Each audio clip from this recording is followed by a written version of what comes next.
चलिए, अगर हमने के गाना बजाना में कोनो प्रकार के त्रुटि या गलती हो जाओ तो वो सब अपना घर के बेटा जान के क्षमा करब। ऐसे जमने की कोशिश करेंगे वालों के हर वक्त हर समय अच्छा मनोरंजन करावे के। ऐसे हम 24 घंटा ना 72 घंटा खाली जागे। अभी हम रात भर दिन भर काल शूटिंग करके रात भर गाना करके 6 बजे सुबह से बाई रोड निकल गए ताकि लोग के टाइम से मनोरंजन करा सके।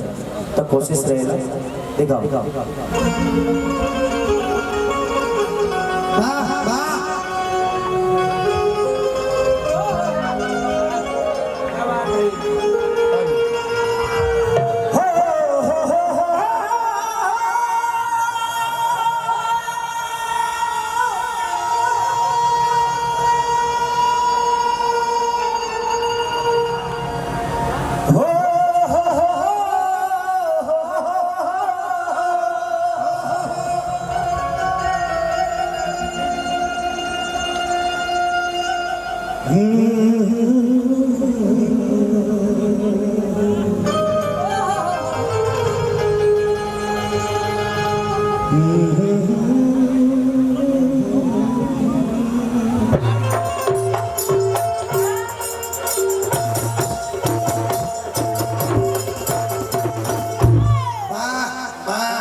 सीधी करो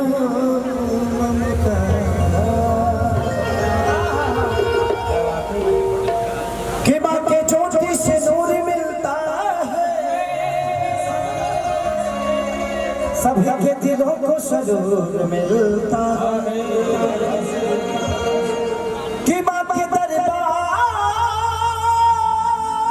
में जो जाए खाली उसे कुछ ना कुछ जरूर मिलता।